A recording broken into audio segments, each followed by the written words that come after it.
First on our news live at 7, the Attorney General will tackle details and false information surrounding the collapse of FTX in a national address on Sunday. He shares a preview of what we can expect. An elderly woman found dead inside her room at an Exuma resort. We've got new details tonight. Plus, he was labeled missing in action when he was absent from COP27's delegation. Tonight, and in our news exclusive, Environment Minister Von Miller breaks his silence on his absence. And then in our news at 7:30, a 24-year-old man is in prison after allegedly breaking into a woman's home and raping her. Details from the courtroom. Our news live at 7 starts now.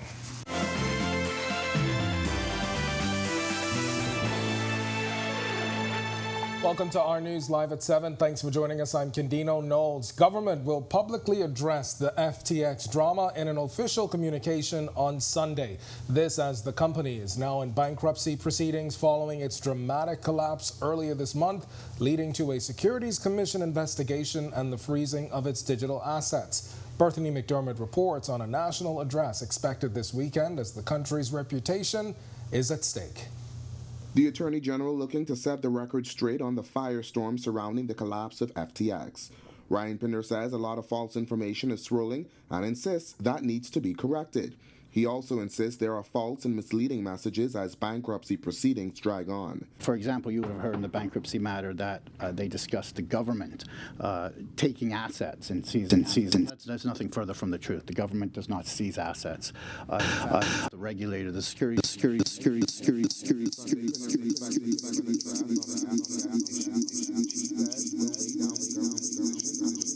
The matter. The Bahamas has gotten a lot of international flack after the company's downfall. Prime Minister Philip Davis recently called the criticism unfair. Pinder cautioned against the use of certain words. I frequently say words have meanings, and every single word you utter has a meaning. And the responsible thing to do is to be honest and forthright and objective when you speak, especially with such an important and massive event that has occurred. The Securities Commission froze the assets of FTX Digital Markets and appointed joint provisional liquidators. FTX filed for bankruptcy the following day. Certainly from a government's point of view, I'll give a statement reassuring the Bahamian people that the Bahamas is a good place, a well-regulated place, a place to do business, and a place that we're very confident in. Reporting for Our News, I'm Berthany McDermott. Thanks, Berthany. Meanwhile, Environment Minister Von Miller is now speaking out after questions about his absence at Global Climate Change Conference COP27.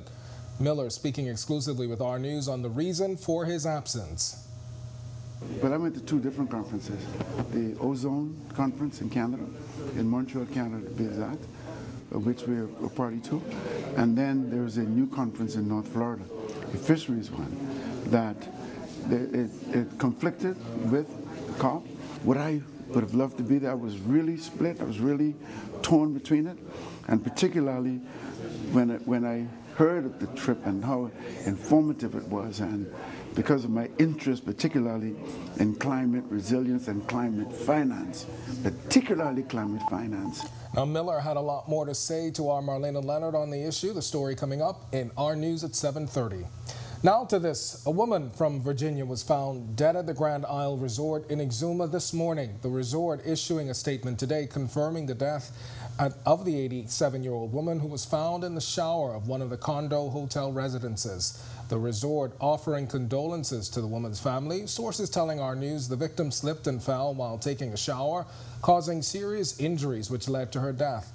The statement from the resort also confirming that police were on property to investigate the exact cause of death. This is the 5th visitor to die on that island for the year. Back in May, 3 American tourists, Tennessee couple Michael and Robbie Phillips, and Florida resident Vincent Paul Chiarelli were found dead from carbon monoxide poisoning at Sandals Resort.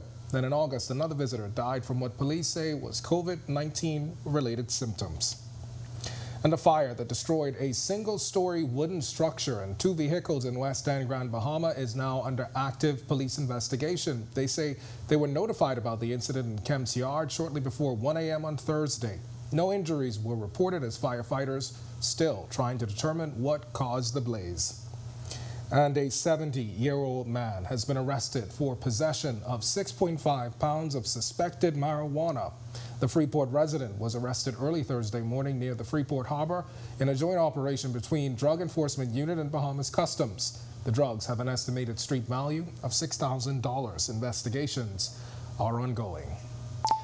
We've got a whole lot more to get to, but for now, we are going to head straight over to our meteorologist, Greg Thompson, who is in the Weather Center standing by with the latest temperatures. Greg? Yeah, thanks, Kenny, and happy Friday evening, everybody. Same. Not much to talk about, really, temperature-wise. We have a stagnant high-pressure system in place. We'll talk about that in a short while, but it's still a little bit warm outside, 81 degrees under mostly clear skies. We do expect those temperatures to continue to fall off. Your winds out of the northeast at 6 miles per hour, and your feels-like temperature hanging out in the low 80s. Around the islands tonight, it's 80s across the board, 80 in Freeport, 79 in Marsh Harbor, we pick up 81 in Alistown, Bimini, over in Great Harbor Key, 82. Nicholstown, Andros, 81 in the capital here, 81. Governor's Harbor, you guys are at 80 degrees right now. Central Bahamas, 80 in Kemps Bay, we pick up 83s in Arthurstown, Cat Island, and in Georgetown, 79 in Cobra Town, San Salvador, over in Deadman's Key, 82. And down deep south, 85 in Duncantown, Ragged Island, 80 in Colonel Hill, Cricket Island. We pick up 82 in Delectable Bay, and that's in Acklands, 81 in Abrahams Bay, Miguana. Turks and Caicos, 82 are deep south. Matthewtown, Inagua, rounding out our temperature profile at 81 degrees. Quiet around the islands. Once again, as I mentioned, a high-pressure ridge is in charge. We don't have any frontal systems or any kind of disturbances nearby. But that east to southeasterly flow brought in a couple of small showers. We got one of those here in the capital earlier today. Notice a little white spot there just to the south of New Providence, a little thunderstorm. But all in all, it should remain quiet throughout the night and into tomorrow, as that ridge is going to dominate our weather for the next couple of days. That's your first check on weather. A look at the tropics and your extended forecast is still to come. Kendino? Still to come on our news. The Bahamas Technical and Vocational Institute is in search of a new president. Those details straight ahead on our news. Missed out on Black Friday shopping? There are more deals ahead with Alive and Samsung. Stay tuned to find out how you can save. But first, a Florida congresswoman pays a courtesy call on the Prime Minister. We'll tell you why when our news returns.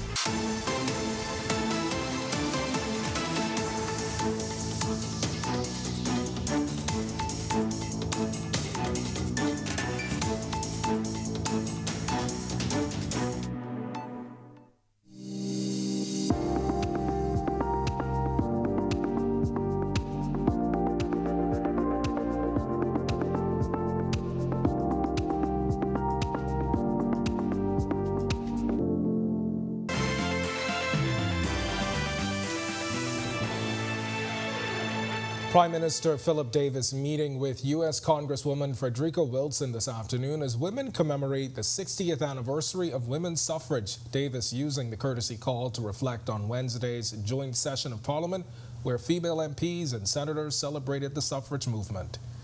And they also reminded us of the rest of the ceilings, the glass ceilings that have yet to be broken. And it was a wonderful occasion and a wonderful expression of women in the Bahamas, and we've come a long way. The Prime Minister was joined by women parliamentarians and women from the Progressive Liberal Party. Former Deputy Prime Minister Cynthia Mother Pratt also attended the meeting. Wilson, who has Bahamian roots, will be attending a gala on Saturday in honor of Ruby Ann Darling, the first Bahamian woman to register to vote. She is a figure predestined by God, I think, to be a catalyst for change. We call it a mover and a shaker, unbossed and unbought, not for sale, working for the people. All right, well, the Bahamas Technical and Vocational Institute is in need of a new president, and a search committee has been formed to select the right man or woman for the job. Jamila Mizik is following this. The search is on to find a candidate suitably qualified to fill the role of president of the Bahamas Technical and Vocational Institute. Education Minister Glenys Hannah Martin says the search for a new leader to head that institution is important as they project an unprecedented thrust in technical and vocational training. BTVI is a critical agency. It's not just one side school doing technical and vocational. Chairman of the Presidential Search Committee, Leonard Sand, says the committee is taking their responsibilities seriously as they believe this process is another step in nation building. Our job is to ensure that we interview, cross-reference, screen, and select the best candidate that meets, and it's in the report, it's in the criteria. Not anyone would probably meet all of this criteria expectation, but the job of this committee is to find the person who closest meets that expectation.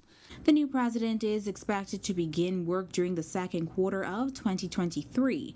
As for the criteria, Sands says ideally the new president will be a Bahamian citizen. However, candidates should possess other qualifications like an earned terminal degree from a recognized and accredited institution of higher learning, career and technical education experience, and at least 10 years of senior leadership experience. The president of that institution must strengthen those relationships, find more partnerships. They have a number, but of course, we want that number to explode. Now, the submission deadline for applications is December 31st, 2022. Reporting for Our News, I'm Jamila Missick. When our news comes back from the break, we turn our spotlight to stories making headlines across the world as we tell you why nurses in the UK are striking. Plus, what led then Prime Minister Perry Christie to declare a National Day of Thanksgiving and Repentance in 2015. If you think Black Friday deals are good, wait until you see a live Samsung Saturday. The details are straight ahead.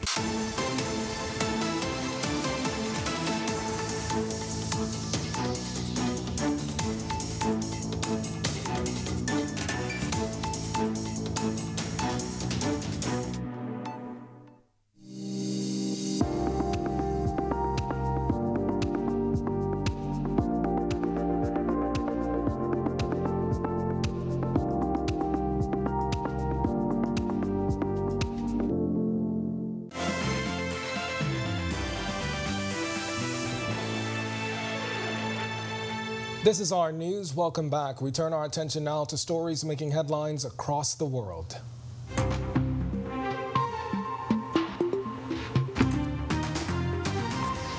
The Walmart supervisor who shot and killed 6 co-workers in Virginia left behind what he called a death note on his phone that apologized for what he was about to do while simultaneously blaming others for mocking him.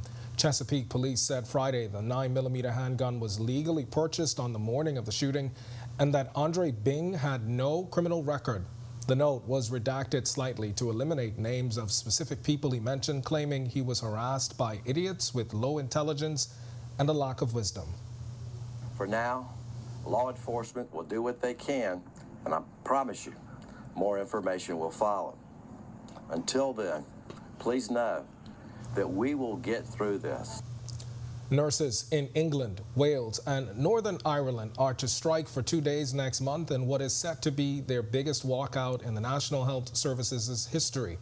The Royal College of Nursing announced strikes for the 15th and 20th of December in its pay dispute with government. Nurses will still provide emergency care, but routine services will be hit. The RCN said it had been given no choice after ministers would not reopen talks, but the government said the 19% pay raise demand was unaffordable. I've had to cut down on a lot of things with the kids, which I can't afford to provide for them because of the high cost of living. What the unions are asking for, I think, is a 19% pay rise, and I think most people watching will recognise that that's obviously unaffordable, and that's why I'm pleased that the Health Secretary is sitting down, talking to the union, and hopefully we can find a way through this. Residents of some parts of China's capital were emptying supermarket shelves and overwhelmingly delivery apps Friday as government ordered faster construction of COVID-19 quarantine centers and field hospitals. Daily cases of COVID-19 across the country are hitting records with 32,695 reported Friday, the majority of them asymptomatic. Rapper Kanye West has said he intends to run for U.S. president in 2024 despite facing several scandals over his recent behavior. The star, who has legally changed his name to Ye, posted a video of his campaign logo to social media alongside the caption, Ye 24. He also claimed to have asked Donald Trump to be his running mate. West previously ran for president in 2020, but that campaign flopped, attracting a meager 70,000 votes. Peruvian President Pedro Castillo has accepted the resignation of his prime minister and will reshuffle his cabinet once again amid a lengthy battle between the executive and legislative branches. Former Prime Minister Anibal Torres, a staunch ally of Castillo, had challenged the opposition-controlled Congress to a confidence vote last week, but Congress declined to hold such a vote on Thursday, saying conditions for it had not been met. Opposition lawmakers have twice impeached Castillo but failed to oust him, although they have managed to censure and fire several cabinet members.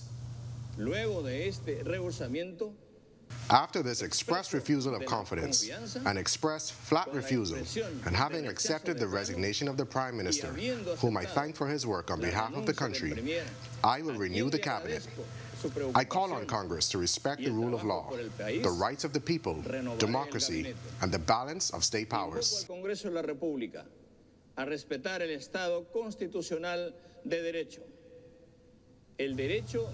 The Guyanese government has selected UK-based BP International Limited to market the country's share of petroleum from the Liza Destiny and Liza Unity floating production, storage, and offloading vessels. In a statement, the Ministry of Natural Resources said the procurement board appointed an evaluation committee, and that committee recommended BP for the award of contract as part of its evaluation report. That report was cleared by Cabinet with no objection. And here at home, a new environmental project launched this week in hopes of addressing land degradation, food security, and climate resilience challenges. Our Marlena Leonard explains. The Project for Integrated Landscape Management for Addressing Land Degradation, Food Security, and Climate Resilience Challenges in the Bahamas was launched this week. Environment Minister Vaughn Miller opened the workshop sharing goals for the ambitious program. It is anticipated that this project will result in improved livelihoods, well-being, and global environment benefits through improvements in the sustainability, productivity, health, and resilience of productive ecosystems. The project is part of the 7th iteration of funding from the Global Environmental Facility, also known as GEF. Director of the Department of Environmental Planning and Protection, Dr. Rihanna Neely, explains there's a reason the project is working to address so many issues at once. Food security has always been a problem for the Bahamas, has always been an issue, something that we aspire to achieve. And then during COVID, it became very important with the border shutdowns and things, transportation needs, etc., that we were really in a perilous situation with respect to food. The 4-year program will be the largest GEF project so far, working with over $20 million. We're looking at zoning, we're looking at policy, we're looking at actually direct grants to farmers to assist them with the things that they need to actually increase their productivity, soil, equipment, things like that. Reporting for Our News, I'm Marlena Leonard. Still to come in our news, today in history, find out interesting facts about the day that was November 25th and the 2016 death of Cuban leader Fidel Castro. Plus, Greg is back with your extended weather forecast.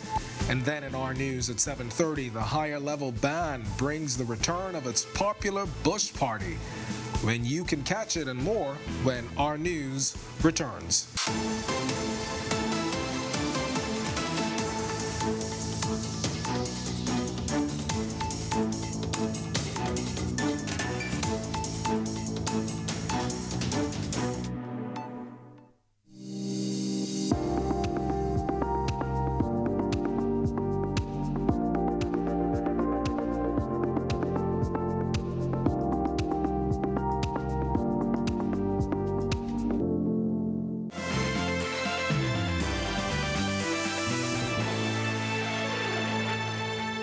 Welcome back to Our News. It's time now to turn our spotlight on events that shaped the day that was November 25th. Take a look.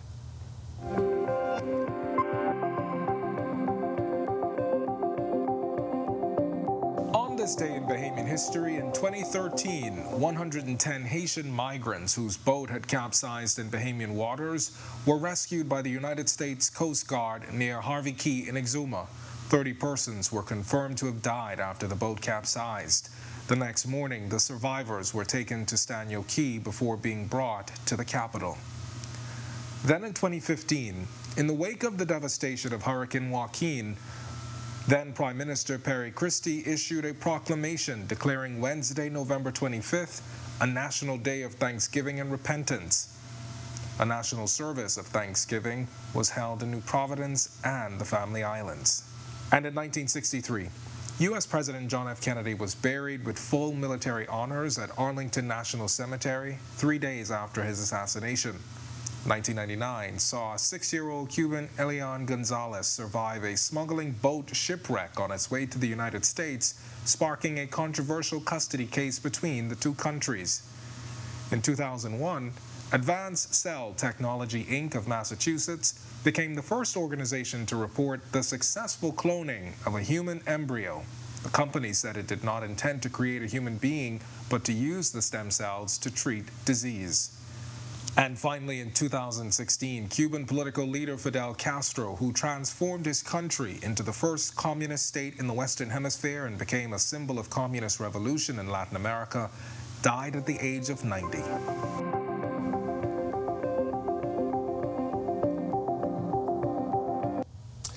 And we've got a look at what to watch on our TV. Remember, holiday movies are back. You can keep the festivities going with your favorite Hallmark holiday movies in November. Showings continue for the rest of the month. Be sure and check your programming guide for more great television right here on our TV. Also on the record with Jerome Sawyer, Thursdays at 8, and Locker Room with Marcellus Hall airs Fridays at 6 o'clock. Well, if you missed out on any of the Black Friday deals today, then no worries. Some local retailers say deals will continue into the weekend. Alive is one of the companies extending their deals tomorrow in what the company has dubbed Samsung Saturday. You can get the best prices on devices in store or at any of the mobile vans, dubbed the People's Vans, in many locations near you. Alive General Manager of Mobility, Rory Major, telling our news a concierge service, which you can access on the company's Facebook page, means you won't even have to leave home. You say, look, I cannot deal with TCL and these lines, and I don't want to be bothered. Yeah. We have Cyber Monday, right, where you can actually have great deals on Monday after all of it. And it's at the best prices on the best network. Yeah. I've tested it. Chase and I have traveled throughout the entire Bahamas. So I've tested both networks, and we are the best network. We were there for you in Dorian. We were there for you in Matthew. That's why we're alive. And Rory there speaking about Chase. He's Alive's new Providence Affinity sales manager, Chase Taylor, who talks about the giveaways. We have big screen TVs about to be given away. Like, we have doorbusters, and that's why I'm so excited. I can't stop smiling. I'm looking at the camera and I can't stop smiling. We have so much deals for you, right? If you come in and you purchase, you're going to get your name into a drawing to win a TV but this size, right? Your wall can't even fit this TV, but we believe here at Alive that is you and us together. So we want you to come down and get your name in the doorbusters. We won't tell you all of the secrets, but we know that if you come down, you're going to enjoy the services. All right, well, that does it for us at News at 7, but we've got more on today's deals and how you can find more savings up until Monday coming up in our News at 7:30 with Natalia Hall. She joins us now with the latest headlines. All right, Ken, they are very passionate about those deals. I'm ready to go and shop Did now. you get any? Did you? No, but that's we still have us. Cyber Monday, as they said. Right. All right, so to learn more about the ongoing deals over at Alive and why the Environment Minister did not make it to COP27 this year. New tonight on our News at 7:30, the Environment Minister was noticeably absent from the largest environmental conference in the world. Tonight, he's breaking his silence about where he was and why he missed that meeting. And a woman in hospital after being shot off East Street today, the latest from police. Push for your dreams and don't be discouraged. The words of advice Bahamian College basketball coach Yolette McEwen is sharing at an exclusive interview with our news. But first, holiday specials and discounts as Alive dials up the deals, how you can save big in the countdown to Christmas. Our News Live at 7:30 starts in a moment.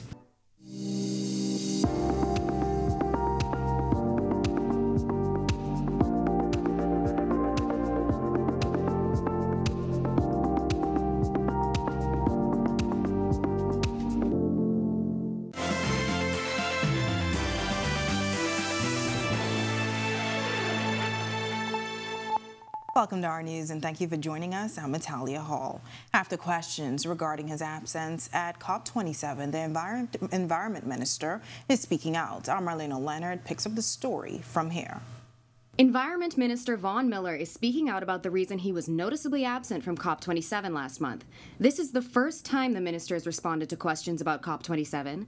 He says prior engagements with other environmental conferences made the choice difficult. But I went to two different conferences. The Ozone Conference in Canada, in Montreal, Canada to be exact, which we're a party to. And then there's a new conference in North Florida, a fisheries one, that it conflicted with COP. What I would have loved to be there, I was really split, I was really torn between it, and particularly when I heard of the trip and how informative it was. But Miller was quick to add the ministry wasn't left unrepresented. Either as the minister, I would have gone to COP, or Dr. Neely, the director of the Department of Environment and Planning and Protection, would have gone to COP. And so she went, and so it wasn't necessary for me to be there. He also says the impact of the United Nations Environment Programme's Ozone Secretariat is already being seen in the Bahamas. As a matter of fact, the Ozone Conference, persons are saying that's one of the conferences where they can see a lot of meaningful results now. And in preparation for the future, Miller tells us training has already begun at BTVI. We're training for the transition, where we'll have to transition from the type of fuel that's being used to something different, something far more environmentally friendly. And so it was extremely beneficial. Reporting for Our News, I'm Marlena Leonard. The Attorney General looking to outline the government's position on the FTX drama as bankruptcy proceedings continues, and the Bahamas' reputation takes a hit internationally. AG Ryan Pinder says a lot of false information is swirling and insists that it needs to be corrected. For example, you would have heard in the bankruptcy matter that they discussed the government taking assets and seizing assets. Well, that's nothing further from the truth. The government does not seize assets. In fact, it is the regulator, the Securities Commission, and they detailed that. Pinder is expected to give an address on the FTX issue at 8 p.m. on Sunday, which he says will outline the government's position in response to the matter. I frequently say words have meanings, and every single word you utter has a meaning. And the responsible thing to do is to be honest and forthright and objective when you speak, especially with such an important and massive event that has occurred. A woman from Virginia was found dead at the Grand Isle Resort in Exuma this morning. The resort issuing a statement today confirming the death. It added the 87-year-old woman was found in the shower of one of the condo hotel residences. The resort offering their condolences to her family. Sources telling Our News that the victim slipped and fell while taking a shower, causing serious injuries that led to her death. The statement also confirms that police visited the property to investigate. Now, this is the 5th visitor to die on that island for the year. Back in May, 3 American tourists, Tennessee couple Michael and Robbie Phillips, and Florida resident Vincent Paul Chiarello were found dead at the Sandals Emerald Bay Resort. Carbon monoxide poisoning was found to be the cause of death. Then in August, another visitor died of COVID-19 related symptoms. A 24-year-old man is in prison after allegedly breaking into a woman's home and raping her. Garnet Thompson Jr. allegedly sexually assaulted the 27-year-old woman in the bedroom of her residence in Cargill Creek, Andros on November 18th. Thompson, who's represented by Miranda Adderley, did not have to enter pleas to charges of burglary and rape when he appeared before Magistrate Andron Allen Jr. Thompson was remanded to prison until February 24th. He'll stay there unless a Supreme Court judge grants him bail. Well, police are investigating a shooting that has left a woman in hospital. Details are sketchy, but here's what we do know. The incident occurred shortly before 9 this morning through Jail Alley off East Street. The victim was taken to hospital in a private car where her condition is unknown. Officers from Exuma's Criminal Investigation Department arrested a 38-year-old man shortly before 6 p.m. on Wednesday after finding him with a quarter pound of marijuana. Reports of that, officers while on mobile patrol in Hearts, Exuma, when they observed the man throwing an object into a garbage bin. They searched the bin when they found the drugs and then arrested the suspect. The drugs have an estimated street value of $250. A nice 81 degrees in the capital tonight. Meteorologist Greg Thompson joins us live from the Weather Center with a look at our current conditions. Good evening, Greg. Good evening, Natalia, and happy Friday evening, everybody. Yeah, it is a little warm, 81 degrees outside right now, but it's got a lot of clear skies out there, so the temperatures will continue to fall as the evening goes on. Your winds out of the northeast at 6 miles per hour, and your field-strike temperature is at 82 degrees. Quiet around the islands tonight. Ridge of high pressure is in charge at the surface and the loft, and that's providing us with a lot of dry air. Not much in terms of any cloud. We did have an isolated shower near the capital earlier today, but that shower has since dissipated. We're looking for some nice clearing skies and beautiful conditions tomorrow. So if you have plans for the outdoors, you could go ahead and make those plans. That's your first look at weather. Stick with us. A look at the tropics and your extended forecast is still to come. Still to come on our news, we'll tell you more about the search for a new president for BTVI and the qualities they're looking for in the next leader. Plus, Alive is dialing up the deals this holiday season. Our Megan Shepherd explains how to get the most for your dollar. But first, UB North is partnering to examine the impact Hurricane Dorian and COVID-19 have had on student performance. That's all coming up when our news returns. When I had got prostate cancer.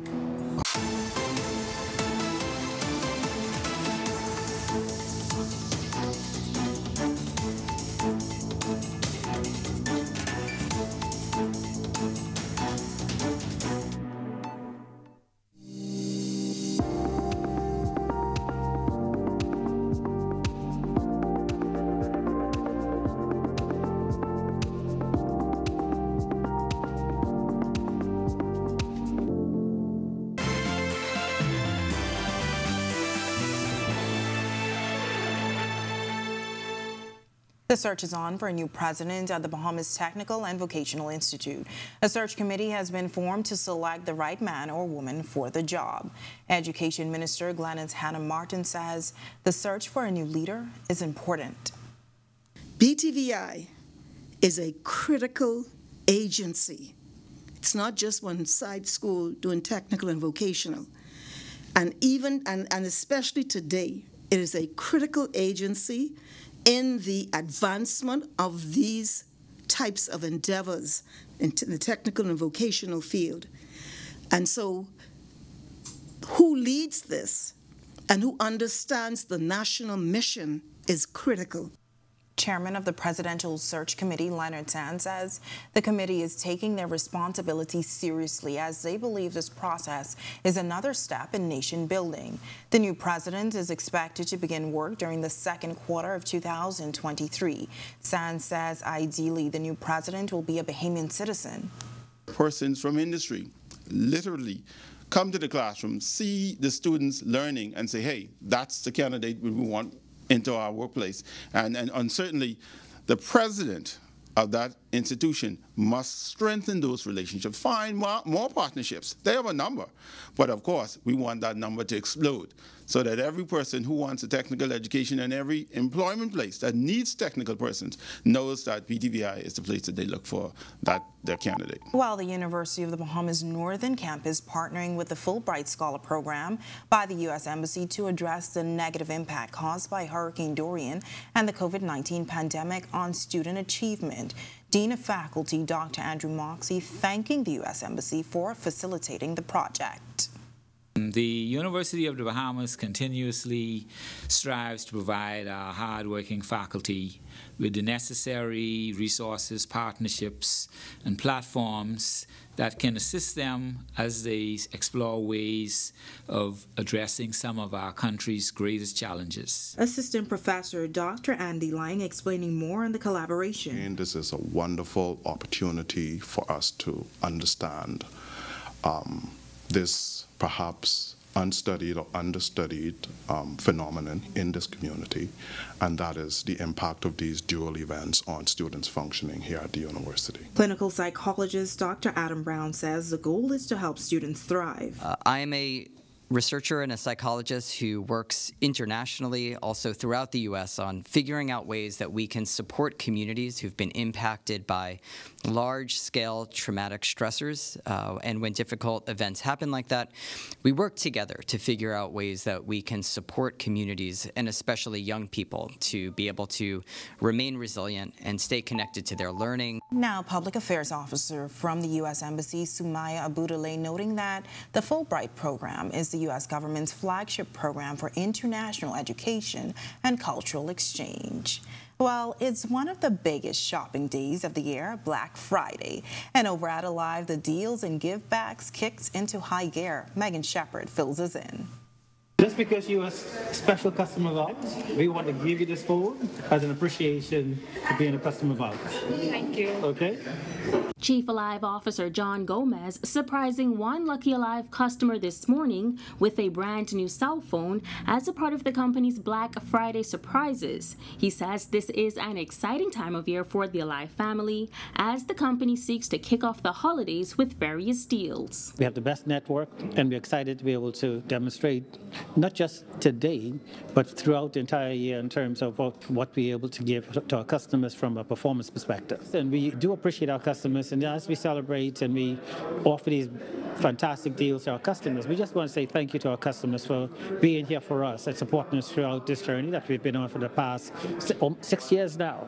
So thank you to our customers. If you happen to walk away with a new iPhone today, Gomez says the Alive family can also assist with eSIM updates. Of course, I mean, we have the eSIMs that are available in the iPhone 14, but we also have it available in the 13s as well. And so we've been offering it for quite a while now, and we want our customers to come in to really try it, because I've been using it myself personally for a while now, and I think it's a great experience. You don't have to take two devices. You have one device that you can have multiple numbers on and available to you. And aside from deals, Gomez says customers can continue to expect quality service year-round. Our technology, our network, the people. It's so important that those core pillars are what has driven our success. And so we continue to develop and to build upon those, because what it does, it creates an experience for our customers, which is just an extraordinary experience for them.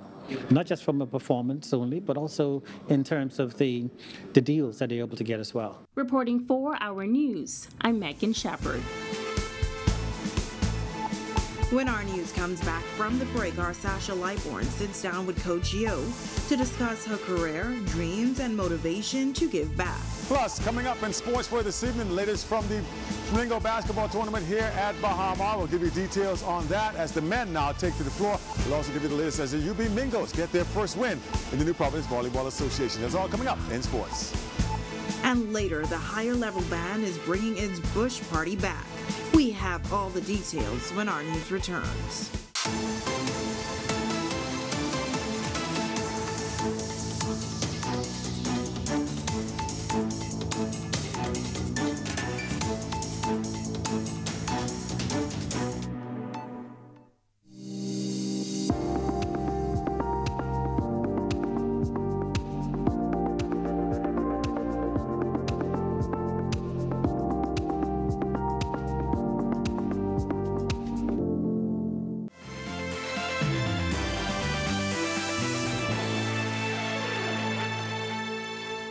This is Our News. Welcome back. The Project for Integrated Landscape Management for Addressing Land Degradation, Food Security, and Climate Resilient Challenges in the Bahamas was launched this week. Environment Minister Vaughn Miller opened the workshop sharing goals for the ambitious initiative. It is anticipated that this project will result in improved livelihoods, well-being, and global environment benefits through improvements in the sustainability, productivity, health, and resilience of productive ecosystems. The project, which is expected to extend over a 4-year period, will contribute to reducing the existing vulnerability to land degradation across productive landscapes in the country.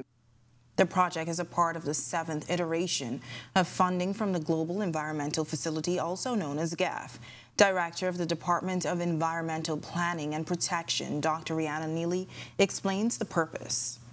The Global Environment Facility is one of the finance arms of the United Nations, and they are there. They were set up to assist small island countries and developing countries to meet their development needs, biodiversity needs, forestry needs, land degradation, and climate change. Despite being from a small country made up of 700 islands and keys, Ole Miss women's basketball head coach Yolette McEwen has made a name for herself in women's basketball, and she believes there's more greatness to come from the Bahamas. Our Sasha Lightborn has the story. So it's time to rise up and not be told what you can't do. That's the advice Bahamian coach Yolette McEwen says she would give to young women who wish to pursue their sports dreams and possibly even follow in her footsteps. If you have a dream, you have to get and surround yourself with people that will help you accomplish those dreams. Coach Yo is in town this week with her women's basketball team participating in Baha Mar Hoops. But she says she's committed to giving back and doing more for young people, particularly young girls in the country. When I get with the president, the prime minister, I want to talk to him about programming, you know, giving these young people direction on how to position themselves to be successful from the athletic standpoint. You know, basic life skills that they're going to need if they get an opportunity to go to the U.S. and how to navigate. The Ole Miss women's team played yesterday, falling to Utah 69-67. The team will return to the United States tomorrow. Reporting for our news, I'm Sasha Lightborn. The Baha Mar Hoops event shifting to men's action for the weekend. Meanwhile, the UB Mingos get their first win in ladies volleyball. Here's Marcellus Hall with a check on sports. Thanks, Natalia. Welcome to our sports, everybody. I'm Marcellus Hall. Well, once again, Baha Mar center stage as the Baha Mar Hoops Championship continues with the Nassau Championship. Men taking to the floor. Looking up, first up, the UNCW Bears going up in action against their opponents. We'll tell you how that turned out. Let's take a look right now. Play set to continue today over at Baha Mar as the action continued in the Baha Mar Hoops Nassau Championship. Men's attention now as 4 sets of games scheduled for today. Taking a quick look at your schedule. Tournament action again starting off with Vermont taking on Ball State. There'll be lots of games throughout the course of the weekend. The tournament will wrap up on Sunday at Baha Mar. University of the Bahamas, Mingo's women's volleyball team, they come close this season but just can't quite pick up a win, needing 5 sets. The Mingos finally get the win. They defeated Lady Technicians in 5 sets Wednesday night at the Anatole Rogers Gymnasium to get their first win of the season. Mingos came back from down 2-0 in sets to win 14-25, 24-26, 25-21, 28-18, and 15-8. In the turnaround third, the Mingos served 7 straight points to give the team motivation to go on and win a hard 5-set victory. We know we were down. We started out a break drive, but the main effort was to play hard. We kept fighting. That was the main thing. If we stopped fighting, we would have lost that game in 3 sets. So the girls and myself, we put our best foot forward and we gave it our all. And that's your look at sports here on this Friday. I'm Marcellus Hall. Have a great weekend, everybody. Back to you, Italia. So ahead on our news tonight, Higher Level Band's quarterly Bush Party is back. Find out when, straight ahead. And we're just 30 days away from Christmas and temperatures are still in the mid-80s. Your extended weather forecast is coming right up after this break.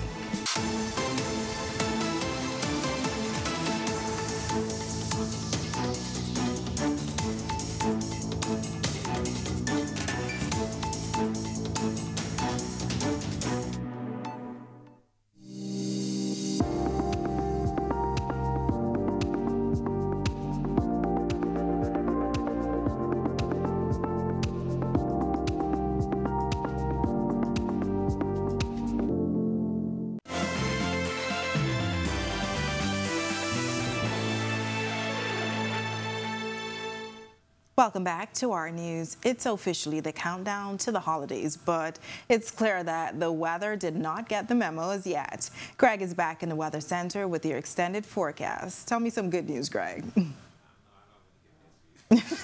You've been asking for the cooler temperatures, and doesn't look like that's going to happen anytime soon because high pressure is going to stay in charge, and it looks like these temperatures will carry into next week.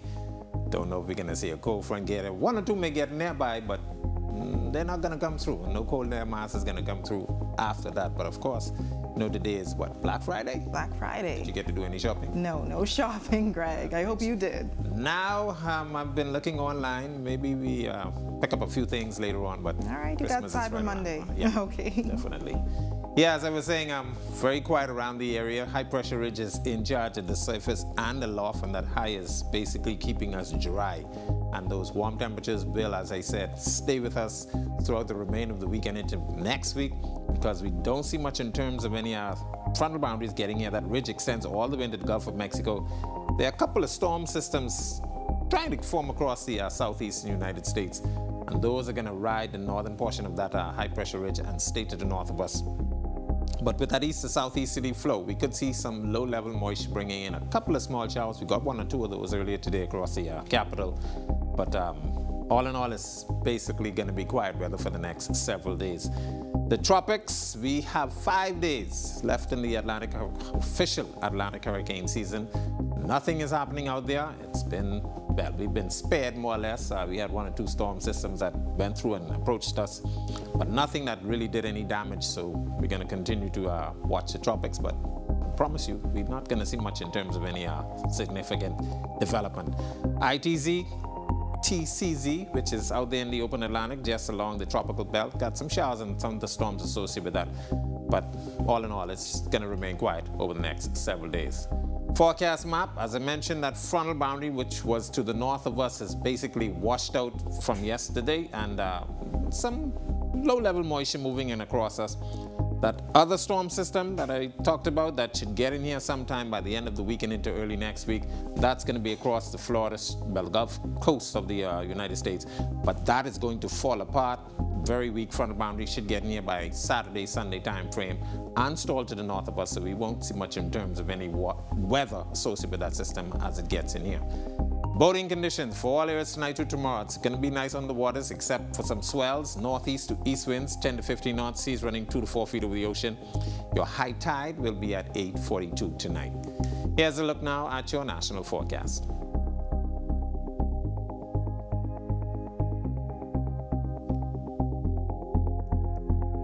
In your 7-day planner, quiet weather. Some spotty showers expected with that frontal boundary as it approaches us by Sunday, mostly the extreme northern islands. But look at those skies. Nothing happening out there. Temperatures will stay in the mid to upper 80s, and those low temperatures at night should stay in the low 70s. That's a look at our weather. Make a safe evening and have a safe weekend. All right, Greg, thanks so much. My fingers are still crossed for some cooler temperatures as December approaches. I'm going to talk to the man upstairs. Yeah, Let's see what talk to him. Thank you so much. Well, the Higher Level Band is back with another Bush Party this weekend, giving local entertainers an opportunity to show off their talents and skills. Bethany McDermott has more in this report. The Higher Level Band seeking to provide a platform for Bahamian entertainers with their quarterly Bush Party.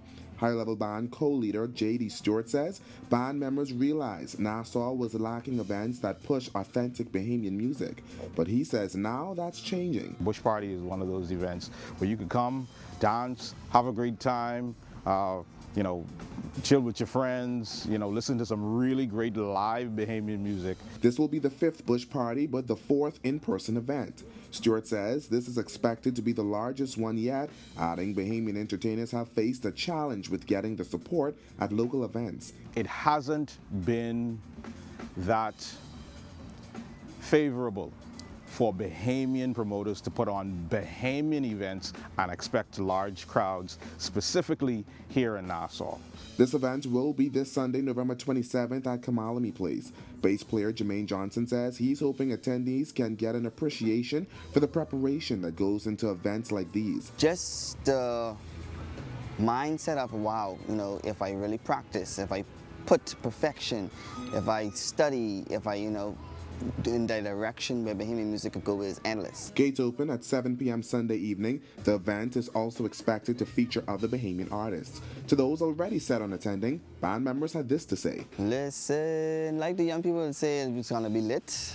It's a movie, all of the above.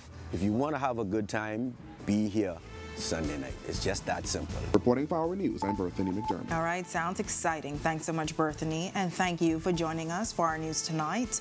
On behalf of the entire team, I'm Natalia Hall. We'll see you tomorrow night. Have a great evening.